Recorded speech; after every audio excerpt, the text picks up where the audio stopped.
Welcome to this edition of Mayor's Report Livermore. I'm your host, Dr. Marshall Kamina. Joining me today is Mayor John Marchand from the city of Livermore. Welcome, Mayor Marchand. You're doing a great job there. Well, thank you very much. It's always a pleasure to be here. What might you have for us as a mayor's choice? Well, so a couple of fun things. So since the last time I was here, we had our Community Service Day. And that was an idea, as you recall, that I had to bring the community together to volunteer to keep Livermore the wonderful place that it is. So this year we had over 600 volunteers. When I read that, I could not believe it. 600 volunteers donating their time, and we had over 40 projects throughout the city. We had people as young as 3 years old. We had people as old as 90. They were down at the Hageman Ranch painting. They were planting shrubs up in North Livermore, up in Springtown. They were throwing mulch down and around the parks. So we had all these, over 600 people working to improve the city, and then they all assembled at Las Positas College for lunch afterwards. So it's just bringing the whole community together. It was a great day. The weather was perfect. We had another event. We had the Altamont Cruiser Car Show. Isn't that a good one? It's always fun. This was the biggest one ever. It was the, I believe it was the 36th car show. They had over 800 cars. It was the biggest show ever. And they donate to a whole bunch of nonprofits throughout the community. Yes, they do. They donate to the Livermore Police Canine Foundation, Horizons Family Health Care, Night to Shine, the Kids Bike Lane, Open Heart Kitchen, American Legion, the high school basketball programs, and they Livermore Yotzkaido Sister City Organization. And I understand your daughter just got back from participating. My granddaughter, yes, she just got back. Yeah, but what a great program. So they donate to the Livermore Yotzkaido Sister City Organization, to Good News Bears. And Good News Bears works with the police department and the fire department, and when there are children that are in traumatic situations, they give them free teddy bears, or kids that are in hospitals, or kids that are going through a rough time. Good News Bears is one of our wonderful local nonprofits that helps to try to get these kids through these rough times. And as you know, one of the fun things that you get to do at the Altamont Cruiser Car Show is you get to pick out the Mayor's Award. Yes. And all it is, the criteria is, do you like that car? Right. And and that's one of the fun things. Well, this year I'm walking along, and I have a fondness for 1934 Fords. I love the way the grill comes down into that point. It's a work of art. So I had already lined up one of the 34 Fords, and I saw a car. I had never seen one of like these in all the car shows that I've been to. I've never seen one. It was a 1963 Lotus Super 7. Now that is probably not going to sound familiar at all. Oh, the Lotus sounds very familiar, but I haven't seen that model. Well, you probably have, because in the late 60s, early 70s, there was a sort of a spy drama on television called The Prisoner. Oh, yes. With Patrick McGowan. Right. He's transported to that island, and you try to figure out whose side kidnapped him. It was a great series, and but it was the Lotus that he drove in that series. No kidding. And it was a 1963 Lotus Super 7, and this guy had one, and his grandson had talked him, why don't you clean the car off and bring it out to the show? And it just brought back a flood of memories, and I loved the series, loved the car, and he got the Mayor's Award this year. Was there any connection between the cruisers and the competitive chili cook-off? Not this year. Not this year? No, not this year. We used to be invited to judge that. Yes, and, that's right. We haven't been. They went into the St. Louis barbecue thing, and there's certainly rules, and I guess the judges have to know something other than just that they like ribs. See. So that's why we got cut out of that. Well, it was a lot of fun, though, wasn't it? It really was. I really enjoyed that. And Father Adams Field was sort of the host area where a lot of that went on at St. Michael's. That's right, yeah. Was there any action down there? Not that I saw, not this year. Well, sniffle. Right, but you know, the Altamont Cruises is always a great show, and they do so much for the community. They have donated almost $1 million back into our local nonprofits. $1 million? $1 million. And the car show is free. It's not like having to go to the good guys and you have to pay to get in. This is a free car show. It brings thousands of people into the downtown, and then while they're downtown, they go out to eat. And so it benefits our downtown businesses as well. Well, are there any other items for Mayor's Choice? No, that's it. Those are the two I got. Well, that's exciting. It's the fun stuff. Question number 2, we call it the Great Shakeout 2025. As you know, Livermore recently held a full-scale Great Shakeout 2025 exercise that included both internal and external participants. Can you provide the key highlights of this exercise and how the internal and external partners were involved, and what specific steps can residents take at home to prepare for that day and stay safe during an earthquake? And that's the end of the sentence. All right. So this was one of the fun things that when they first conceived of this, I was still working at my laboratory, and I was in the organic chemistry section that I actually helped design. And there's this huge glass wall in the chemistry section. Is it for the county? No, this is for the Alameda County Water District. Yes. And so it was a positive pressure because it was the organic chemistry section, but I had this huge glass wall in front of me. It's like, if there's a shakeout, that glass wall's coming down. So it was always, you had to cue it in such a way that I wasn't going to be there during an earthquake. But yeah, this is the Great American Shakeout. We participate every year at the city. This was a little bit different this year because we set the timing as 8 days after the quake. 8 days. So, you know, before we would always, you know, check to make sure the reservoirs were still in place, that they hadn't broken, the pipes going to and from. So this year was 8 days afterward. So you're more in the recovery mode instead of just response mode. You know, it's right after the shake, everything happens. So how do you continue that sense of recovery where you the response isn't finished, but you're starting to wind the response down and get all the facilities back up and running. So getting the schools back in session, getting the people transitioning away from shelters, getting the debris cleaned up, because things that already fell down, you got to clean them up. And this is one of the things I'm very proud of, is that this was all run through our Emergency Operations Center. And the Emergency Operations Center was actually completed during my first go-around as mayor. And some people opposed that, our Emergency Operations Center, our EOC, because they said, hey, Livermore's been here for 150 years and we haven't needed an EOC since then. Well, and my response was always, yeah, but in 150 years, there's a lot more here to burn up or fall down. So we really need that Emergency Operations Center.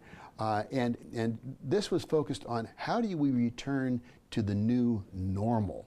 We've had the shaker, we're clearing the debris, we're getting everybody back into a new normal. So how does the city transition from chaos into this new normal? And how do they do that? Well, we were working with the Red Cross, Zone 7 Water Agency, the Livermore Unified School District, LARPD, Lawrence Livermore National Laboratory, Sandia. So all these external partners, including the CERT, the Community Emergency Response Team, and Livermore Pleasanton Fire Department, the Police Department, and also the ham operators from the Livermore Amateur Radio Club. Don't you just love them? Well, yeah, they're great. And by the way, it's club with a K, so it spells lark. But it's the Livermore Amateur Radio Club. So all these people come together, and we really need all these different resources coming together, because emergency response and recovery is really complicated. So everybody working together, and you need to train for this stuff. And if you don't train it, people forget all the different elements that are working here. So the 5 steps to emergency preparedness, prepare an emergency response and communications plan. So if there is, if your family is not together, how do you set up a place where you're going to meet, and how do you communicate? Because remember, the phone lines may be down. So how do you set up a means of communicating and bringing the family back together? Emergency evacuation plans for your home. Plan for special needs populations. If you have children with special needs, people with disabilities, people that are elderly, you need to focus on how do you take care of those special needs. Review, practice, and train. Go over the plan, practice it, and train it so that everybody knows what they're supposed to do, where and when. Obtain and store emergency supplies. So you got your go bag with hopefully a hand crank or generator radio, so that you've got the ability to tap into emergency response. Did you borrow that from the Duarte Garage? Actually, I got it by participating in an emergency response program. I got this free little crank radio, and then take action to protect the home. Make sure that you've got that wrench so you can turn off the water in case the water pipe breaks, or the gas line in case there's a gas break. So all of those things to make sure that you're prepared at home. You can visit the emergency management page at the city website under preparedness, and you can also go to ready.gov for additional information about how to prepare for disasters and emergencies. You said ready? Ready.gov, READY.gov. Not that little character from PG called REDI. Yeah, that's Ready Watt. Okay. Well, we're going to take a short break. We'll be right back on this edition of Mayor's Report Livermore in just a moment.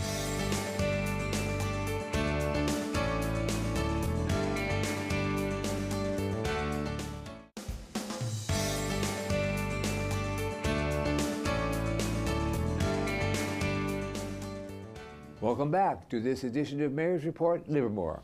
We are here talking with Mayor John Marchand from the city of Livermore, oddly enough. Funny how that all works. It does. Does the item called scam prevention stimulate any answers in you? Absolutely. So this is, curious as it sounds, we're actually getting to the point where we're reaching the age where people of our generation are more susceptible to scams. Isn't that true? And so because people become more trusting. We start relying upon each other, and we become trusting. And that's, these scam artists understand that. One of the real popular scams right now is somebody calling an elderly woman and saying, "Hey, Grandma, I just got into an accident." And the grandmother's trying to place well, is this Billy? And yeah, it is. Well, and then they say, well, you got to send a couple $100 in gift cards to bail me out of jail or something like this. And but it's just funny. My mother-in-law just got this call. Yours? Yeah, and somebody that said that they were one of her grandkids, and so she asked them where their Aunt Sue was. Click, because this is one of the test questions that we have, is if somebody calls and says that they're somebody, you ask them a question to verify that instead of just trusting them. So she asked, where's your Aunt Sue? And making up the name? Well, her Aunt Sue is my wife. Of course. And living in California. They couldn't answer the question, so they hung up. How clever. Yeah, so you need to have these key words, these key phrases. But we've been working with the community. The Livermore Police Department's been working. We've educated and reached more than 3,000 community members with direct presentations, community partnerships, public awareness campaigns. We had one in March at St. Michael Church. Over 140 attendees were there in this interactive awareness program. We had a symposium with Uncle Credit Union. 220 attendees were there, learning how to recognize and avoid financial scams. Next month, in November, we'll be presenting at the Stone Ridge Creek Senior Living Center with an anticipated 150 attendees. We're going to have these biannual citywide scam alert presentations and events, continued partnerships with local nonprofits, financial institutions, and community groups to extend our reach. And we're working on video-based resources so residents that can't attend these in-person programs can still become more aware, because if they're homebound, they're actually going to be more susceptible to some of these phone scams.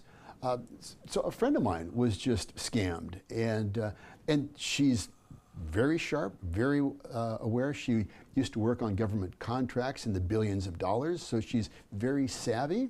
But she got roped into it. There was a pop-up that said that her computer had been hijacked. She allowed someone to tap into her computer. Oh, so she saw it on the computer or on the phone? Yeah, it was on the computer. And so it wasn't a phone call? No, but she was on the computer. She got this pop-up ad, and it was somebody claiming to be with the Federal Trade Commission, and that she was in violation, and the FBI was involved. She had to sign a non-disclosure agreement. She allowed someone access to her computer, and it just went down this rabbit hole. And because of this non-disclosure agreement, she was concerned that she couldn't tell anybody. So finally, I told her, I said, no, you got to. And they had all these different scams.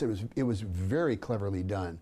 But they said, we're going to send an agent over to your house, and they had to. Her system had been hacked, and they needed to move all these dollars out of her accounts. They were going to take all this money and enter new accounts, give her a new Social Security number. It was just a brilliantly operated scam. But when I talked to the police chief about this, he said, if they're going to send an agent, they don't call ahead of time. The agent just shows up. And no government agency is going to ask you to pay anything in gift cards. So I thought you were kidding. No, but seriously, they ask for we want $500 in Walmart gift cards. It's like, no, I'm sorry, the government doesn't work that way. And so be very, very careful. And if anybody asks you or says they're from an agency, hang up, look up separately for that phone number, and then call the agency. It's funny, I pulled up the FTC, Federal Trade Commission website, and it actually said, has an agent contacted you and asked you these questions? Because when you go to the website, they're aware of the scams. And so hang up and call the agency directly. Don't go by the phone number that appears on your screen. I learned that the hard way. Yeah. And you just broke open that wound again. Yeah, right. Let's change the subject to bike pumps. Yes. And there's a new bike pump track at Sunken Gardens. Right. Give it a scoop. Okay, so I'm from the water industry, right? So what I know about pumps is pumps move water, right? That's not this type of pump track. And it's more like, pumping the pedals of a bicycle. And it's not about, inflating your tires. It's a pump track where you build momentum and then you move around the track. So it's a it's a very cool sort of thing. But that's at the end of the eastern end of Pacific Avenue is this bicycle pump track at the Sunken Gardens. So it's a specially designed concrete pump track. So I said you get onto this thing and you can develop your own momentum. So it's got the peaks and hills and dips, so you can develop momentum as you go along this track. So it's suitable for all ages, all skill levels. There's going to be ADA accessible pathways, shaded seating areas so grandparents can watch their grandkids go around the pump track, synthetic turf for comfort and usability. There's going to be other adjustments to ensure long-term durability of the facility and the park space. It's expected to take about 3 to 4 months to complete this. So we're looking to open it probably in early 2026. But it's going to be for people that are in this sort of thing, it's going to be a great amenity to the community. Is this under the jurisdiction of the city or LARPD or jointly? This is actually LARPD, but they've been working with the city to ensure that it really does meet the needs of our community, because we do have a shared constituency here in Livermore. LARPD, a lot of people get confused because we'll call up and people will call the city and complain about the parks. And it's like, no, in many cases, the city owns the land underneath the park, but it's the LARPD, the park district, that manages the operations and the maintenance of the parks. Unlike most of the other cities around us, the city has the parks operation as a city department, but in Livermore, we actually have a separate park district.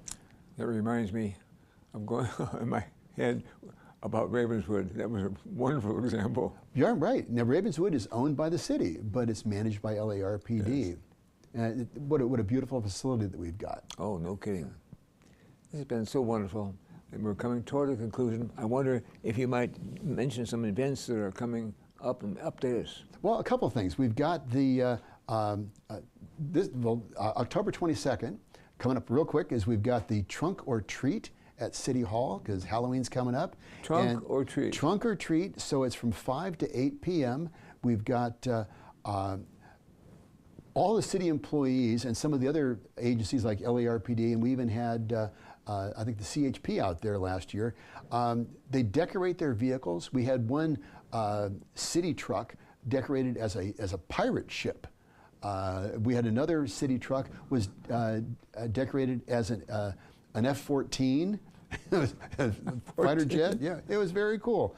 But the kids in costume, kids 12 years in age or under, can get dressed up in costumes and then trick or treat to all the different vehicle trunks, hence Trunk or Treat, and collect treats. And they've got games and food, the hot dogs and such from the fire department.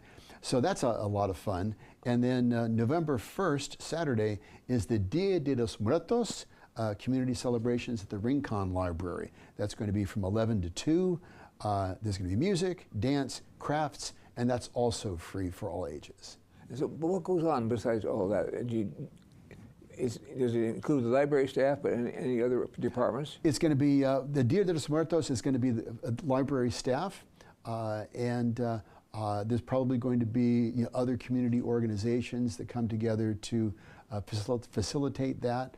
As far as the dance and the music, we'll be working with the Hispanic groups here in the community. That's really neat. Fun stuff. Are there any other events coming up you'd like to update us? I think we're good. I think that's it for right now. And but we're going to have Thanksgiving's coming up, and then it's a downhill slide into the holidays with the holiday lights and sounds parade and all of the other programs that we got in our award-winning downtown. Well, thank you so much for being here with us today, and thank you for watching this edition of Mayor's Report from Livermore. Join us for the next episode of Mayor's Report right here on Tri-Valley TV. I'm Dr. Marshall Kamina, and I thank you for joining us.